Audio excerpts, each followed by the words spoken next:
Friends, இன்றைக்கி நம்ம என்ன செய்ய போகிறோம்னா சப்பாத்திக்கு குருமா செய்ய போகிறோம். குருமாக்கு தேவைப்படுற பொருட்கள் வெஜிடபிள்ஸ் கொஞ்சம் பட்டர் பீன்ஸ், ஒரு உருளைக்கிழங்கு, கேரட் 3, பீன்ஸ் கொஞ்சம் 2, ஒரு தக்காளி, ஒரு பெரிய வெங்காயத்தை நம்ம ஸ்லைஸ் பண்ணிக்கணும், கொத்தமல்லி கொஞ்சம், கருவேப்பிலை கொஞ்சம். இதுதான் நம்ம எடுத்துருக்க காய்கறிகள். குருமாவுக்கு இப்போ நம்ம குக்கரில் 2 ஸ்பூன் எண்ணெய் விட்டு நல்லெண்ணெய் 2 ஸ்பூன் ஊற்றி கடுகு கொஞ்சம்,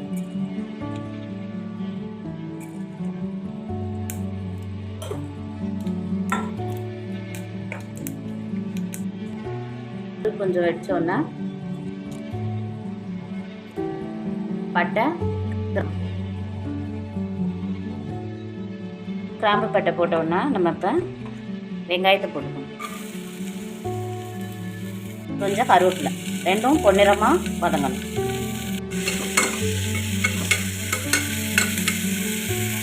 இந்த மாதிரி நம்ம பொன்னிறமாக வதங்கினோன்னா, வெங்காயம் வதங்கினோன்னா தக்காளி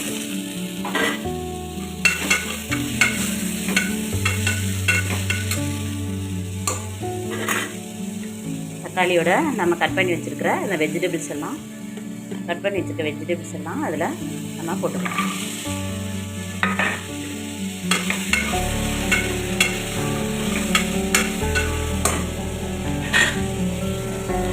அந்த மாதிரி நம்ம கொஞ்சம் உப்பு போட்டுக்கலாம். மஞ்சப்பொடி லைட்டாக கொஞ்சமாக போடணும். இந்த குருமாவுக்கு கொஞ்சம் தண்ணி, ஒரு டம்ளர் தண்ணி ஊற்றி இதை நம்ம 2 விசில் ஊற்றணும்.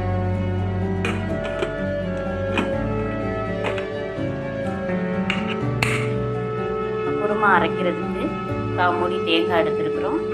சின்ன மூடியில் 1/2 மூடி போதும். 2 பச்சை மிளகாய், 2 வெள்ளைப்பூடு, கொஞ்சம் சோம்பு, பொரிகடலை கொஞ்சம். இதை நம்ம ஒன்றா அரைச்சிக்கிறோம். இந்த மாதிரி நம்ம ஒரு சுத்த அரைப்படமும் கசகசா 1 ஸ்பூன் போட்டுக்கிறோம். கசகசா 1 ஸ்பூன் இதில் நம்ம போட்டுக்கிறோம். ஒரு அரைப்படமும் நம்ம இந்த கசகசா இதில் போட்டு அரைச்சிக்கிறோம்.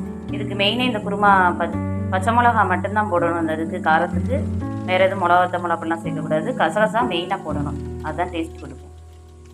காய் நல்லா குருமாவுக்கு வெந்துருச்சு.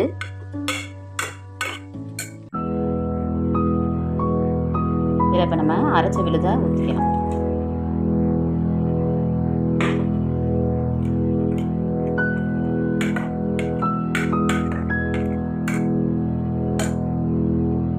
இந்த மாதிரி கொதி வரவும் நம்ம கொத்தமல்லி தழையை போட்டு